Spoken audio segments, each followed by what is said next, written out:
विश्व हिंदू महासंघ गोंडा के तत्वाधान में महंत अवैधनाथ की पुण्यतिथि के अवसर पर विश्व हिंदू महासंघ की पदाधिकारियों ने कार्यकर्ताओं से संवाद करते हुए उन्हें नमन किया।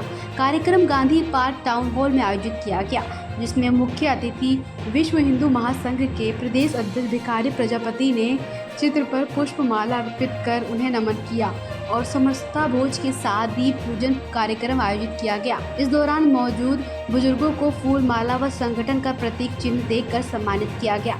इस अवसर पर गोरक्षा प्रकोष्ठ के प्रदेश अध्यक्ष प्रवीण दुबे, गोंडा जिला अध्यक्ष संदीप मल्होत्रा, अयोध्या से आए राजकुमार दास, मंडल प्रभारी राकेश दुबे, मातृशक्ति प्रदेश अध्यक्ष श्रीमती रेखा श्रीवास्तव, मातृशक्ति अध्यक्ष श्रीमती छाया मिश्रा, जिला अध्यक्ष किन्नर प्रकोष्ठ पूजा मिश्रा कुमारी आदि लोग मौजूद रहे। अध्यक्ष जी, परिचय से बताएं, आज आपके यहाँ कौन मुख्य अतिथि थे और क्या कार्यक्रम किया गया है? मैं संदीप मल्होत्रा, जिलाध्यक्ष विश्व हिंदू महासंघ, विश्व हिंदू महासंघ। और आज हमारे यहाँ श्रद्धेय महंत अवैधनाथ जी, जो योगी जी के गुरु रहे हैं, उनकी 11वीं श्रद्धांजलि थी। और ये गोंडा का सौभाग्य था कि हमारे बीच में प्रदेश अध्यक्ष माननीय श्री भिखारी प्रजापति जी आज गोंडा में मौजूद थे। ये हमारे गोंडा का सौभाग्य था। इसको लेकर आप क्या संगठन में आप कार्य करेंगे? हिंदू हित को लेकर आप जान रहे हैं कि हम हमेशा आगे बढ़े हैं और लड़े हैं और हिंदू हित के लिए ही लड़ेंगे। और मेन बात हमारे सामने जो आ रही है, गौरक्षा की आ रही है, उसके भी अलग अलग प्रकोष्ठ बने हुए हैं। हमारे गौरक्षा के प्रकोष्ठ के जो यहाँ पे अध्यक्ष हैं, उनको बुलाएंगे, हम उनसे वार्ता करेंगे, कहाँ क्या हो रहा है, कैसे हो रहा है, उसके लिए हम आगे बढ़ेंगे, जिलाधिकारी से मिलेंगे। अच्छा, शहर में आप रहते हैं और शहर में जो दूर दूर कर गायों को छोड़ दी जाती है, क्या उनको चिन्हित करके उन पर कार्रवाई करने का आप बीड़ा उठाएंगे? आप बिल्कुल उठाएंगे, हम ज्ञापन देंगे। अब पहले उन लोगों से बात करेंगे जिनकी गाय है, और यदि वो नहीं समझते हैं तो हम अधिकारी को ज्ञापन देंगे। क्योंकि हर संपन्न व्यक्ति गाय रखे हुए है, वो चाहे तो अपने यहाँ चारा खिला सकता है, हर चीज़ कर सकता है। गाय दूहने के बाद छोड़ देना ये तो गलत है। महाराज जी, परिचय देते बताएं, आज महाश्री अवैधनाथ जी का 11वें पुण्यतिथि पर कौन सा कार्यक्रम गोंडा में आयोजित किया गया है और क्या इसका उपदेश है? भिखारी प्रजापति, प्रदेश अध्यक्ष, विश्व हिंदू महासंघ उत्तर प्रदेश। गोरक्ष पीठ सामाजिक समरसता की प्रख्यात पीठ है। राष्ट्र संत अवैधनाथ जी महाराज जी ने बृहद हिंदू समाज को एकजुट करने के लिए खिचड़ी सहभोज का आयोजन किया था।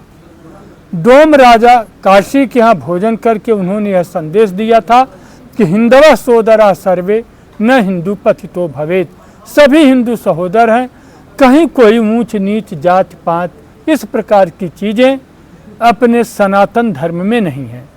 अवैधनाथ जी महाराज कहा करते थे कि हमारे हिंदुओं के जितने वेद पुराण ग्रंथ लिखे गए, संयोग से वे सब जिन्हें लोग दलित जात कहते हैं, उन जातियों में पैदा हुए लोगों ने लिखा, चाहे महर्षि वाल्मीकि जी हों या महर्षि वेदव्यास जी हों। उनका कहना था कि बृहद यदि हिंदू सशक्त होगा तो देश सशक्त होगा। वे बार बार कहते थे कि छुआछूत हिंदू समाज की कोढ़ है, जितना जल्दी हो इसे समाप्त कर देना चाहिए। धर्मांतरण एक प्रकार का राष्ट्रांतरण है। इसी की वजह से पाकिस्तान और बांग्लादेश जैसे विधर्मी देश पैदा हुए। विश्व हिंदू महासंघ उत्तर प्रदेश 12 सितंबर से लेकर के 18 सितंबर तक उनकी पुण्यतिथि को साप्ताहिक कार्यक्रम के रूप में मनाया। 12 सितंबर को सभी लोगों ने उनके चित्र पर श्रद्धांजलि दी। 13 सितंबर को गौ सेवा का कार्यक्रम रहा। 14 सितंबर को दीन दुखियों की मदद लोग किए, अस्पतालों में जाकर के लोग किए। फिर 15 सितंबर को लोग जाकर के सामाजिक समरसता, हिंदुत्व का प्राण, इस पर सभी जनपदों में संगोष्ठियाँ आयोजित की गई। फिर 17 सितंबर को संत सम्मान का कार्यक्रम किया गया। आज 18 सितंबर को उनकी 11वीं पुण्यतिथि के अवसर पर अब हम 11 दीप जलाकर उन्हें कैलाश लोक को विदा करेंगे।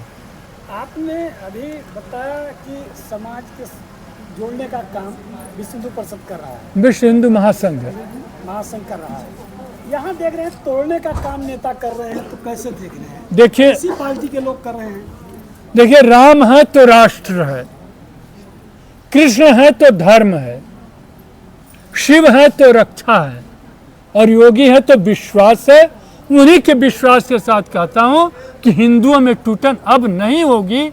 गोरक्ष पीठाधीश्वर योगी आदित्यनाथ जी महाराज के नेतृत्व में इस कार्य का बीड़ा यहाँ के जिलाध्यक्ष संदीप मल्होत्रा, रेखा श्रीवास्तव जैसे लोगों ने उठाया है। हम इस कार्य को कर रहे हैं और बृहद हिंदू समाज को जोड़। बगल का जिला हमारा बलरामपुर है, उतरौला में जहाँ छांगुर बाबा का लेकर यहीं से अधिकारी नेता सब जानते थे और चुप्पी साधे हुए थे, और धर्मांतरण का कार्य बड़े जोरों से चल रहा था। आखिर कौन इसमें दोषी है? जी देखिए, छांगुर बाबा आज नया पैदा नहीं हुआ है, उसको इस प्रकार का कुकृत्य करते हुए कई साल हो गए। निश्चित रूप से योगी आदित्यनाथ जी महाराज के शासनकाल में कोई छांगुर बाबा पैदा नहीं होगा। जो छांगुर बाबा पहले पैदा हो चुके हैं उनका अच्छी तरह से दमन योगी सरकार करेगी और कर रही है। ये तुष्टीकरण की नीति पर चलने वाली सरकारों की उपज है। जैसे कि अभी आपके यहाँ महिला विंग की इन्होंने कहा कि गौरक्षा को लेकर ठीक है, आपका संगठन काम कर रहा है, मगर सरकार योगी बाबा जी मुख्यमंत्री हैं और जगह जगह गौशाला की बात तो कही जा रही, मगर कहीं गौशाला में व्यवस्थाएं नहीं हैं। रोड पर छुट्टा जानवर बैठे हैं, यहाँ दूध दूकर लोग जानवर को छोड़ देते हैं गौ माता को, और या तो वो चोट खा जाती है या जो लोग जाते हैं वो चोट खा जाते हैं। आखिर इसका कौन दोषी है और पर कार्रवाई क्यों नहीं सरकार करती है? देखिए, भारत आप परिचय देते बताएं, आज किस कार्यक्रम में आई है और क्या उद्देश्य है? मैं किन्नर प्रकोष्ठ की यहाँ जिला अध्यक्ष पूजा महंत और ये महामंत्री पलक तिवारी जी हैं। ये विश्व हिंदू परिषद के माध्यम विश्व हिंदू महासंघ के माध्यम से आज अवैधनाथ जी का 11वां पुण्यतिथि मनाया गया, जिसमें हम लोगों को सासम्मात तृतीय पंथी के व्यक्तित्व को यहाँ मंचन दिया गया। और ये संगठन योगी आदित्यनाथ जी द्वारा और गौरक्षा पीठ द्वारा चलाया जाता है, जिसके प्रदेश अध्यक्ष हमारे भिखारी प्रजापति जी आए और हमारी यहाँ की प्रदेश अध्यक्ष रेखा श्रीवास्तव जी, हमारे ज़िले के जिला अध्यक्ष संदीप मल्होत्रा जी, सबने मिलकर यहाँ इस कार्यक्रम को बहुत ही अच्छे से संयोजित किया। और यहाँ के संयोजकों ने, यहाँ की कमेटी ने और बच्चे ने और मीडिया प्रभारियों द्वारा और सभी जनगणना जितने भी जनता गोंडा की थी, उन्होंने इस सभा को, रैली को बहुत अच्छे से निकाला और समाज को एक संदेश दिया कि उन परमात्मा संत शिरोमणि जो हमारे अवैधनाथ जी महाराज थे, उनके 11वीं पुण्यतिथि पर सब सम्मिलित होकर श्रद्धांजलि के भाव से गौरक्षा के माध्यम से ये गौरक्षा कमेटी आई और उसने भी अपना रखा। हर क्षेत्र के हर प्रकार के व्यक्ति ने अपना अपना यहाँ विचार रखा, विचार सुना गया, विचार पर क्रिया भी की जाएगी, प्रतिक्रिया भी की जाएगी।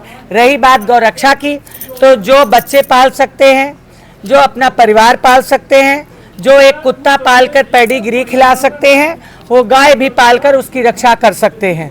जो एक कुत्ते को पट्टे से बांधकर हजारों का खर्चा कर शैम्पू लाकर, साबुन लाकर कुत्ते को नहला सकते हैं, वो कुत्ता क्या देगा? घर की रखवाली देगा। पर एक गाय क्या देगी? दूध देगी, छाछ देगी, घी देगी, दही देगी, 7 प्रकार की चीज़ें उससे मिलेंगी। आप एक कुत्ता पाल सकते हैं, आप एक परिवार पाल सकते हैं, आप एक बच्चा पाल सकते हैं, आप एक गौ क्यों नहीं पाल सकते हैं? गौ की रक्षा स्वयं करें, अगर अधिकारी भी उस पर क्रिया करेंगे। तो पालते हैं, दूध देकर उसको छोड़ देते हैं। हमारा ये कहना है कि आखिर उन पर ये हमारी और आप ही के जैसे समाज की विकृति है, जो अपने पिता को भी छोड़ देते हैं वृद्धा होने पर, जो अपने लूले लंगड़े भाई को, अपने सगे भाई को छोड़ देते हैं। वो एक गाय छोड़ रहे हैं, उन पर क्या मुकदमा और क्या क्या किया जाए? अगर भाइयों के बीच में कोई विवाद होता है तो जमीनी विवाद हुआ तो मुकदमे दर्ज किए जाते हैं। एक कुत्ता पाल सकते हैं, एक गाय नहीं पाल सकते। इससे आगे मैं समाज की विकृति क्या कह सकती हूँ। एक कुत्ते को लाखों का खर्चा देकर कुत्ता एसी की गाड़ी में रहता है, कुत्ता पेडिग्री खा रहा है, कुत्ते का साबुन आ रहा है, कुत्ता बच्चे की तरह पपी की तरह नाम रखा जा रहा है, भोला है मेरा, बेबी है मेरा, सोना है। ऐसे आप गाय को पालें, नंदिनी नाम रखें, गाय को पालें, उसकी रक्षा करें। पिता को छोड़ देते हैं, माता को छोड़ देते हैं, वैसे गाय को भी पालकर आप, एक कुत्ता मर जाता है बहुत इमोशनल रील डालते हैं कि मेरा आज डॉगी मर गया, ऐसे आप गाय को पाल सकते हैं। ये समाज की ही विकृति है जो समाज ने ही क्रिएट की है। ऐसे नहीं गाय को चोट लग जा रही है, आप खुद उसको ट्रक से चढ़ा के जा रहे हैं। आप भी एक समाज की अंग है, जहाँ जाएंगे मैं तृतीय पंथी लेकर बात रखेंगे। मैं अपने पंथ द्वारा इस बैनर के तले गौरक्षा पीठाधीश्वर हमारे योगी आदित्यनाथ जी के माध्यम से जो हमें ये दायित्व प्रदान हुआ है, इसके माध्यम से मैं जिस मंच पे जाऊंगी तो कुत्ता पालने पे बैन लगाकर गाय पालने का अनुरोध सबसे करूंगी। ये आदेश, ये मेरा अनुरोध है कि आप कुत्ता ना पालें, हजारों का खर्चा ना करें। आप वृद्ध माँ बाप को भी छोड़ देते हैं, लूले लंगड़ों का इलाज नहीं करा पाते हैं, आप उनको छोड़ के कुत्ता पालना बंद करके गाय पालना शुरू करें और इससे आपके घर की उन्नति होगी। गाय का गोबर वो सुगंध आपके घर में देगा, उससे धूप बत्ती बनाएं। आप गुलाब जल डाल के गौमूत्र का छिड़काव करें, मच्छर नहीं होंगे, कीड़ पतंगे नहीं होंगे। नालियों में डालें गौमूत्र, एक भी मच्छर का कीड़ा नहीं पैदा होगा, ये मेरी गारंटी है। मैं कामाख्या दरबार से बोल रही पूजा महंत। राजनीति हो या क्रिकेट, देश विदेश की ब्रेकिंग हो या आपके मोहल्ले की बड़ी खबर, सब मिलेगा एक ही ऐप में, सबसे तेज और भरोसेमंद। अभी डाउनलोड करें दैनिक भास्कर डिजिटल।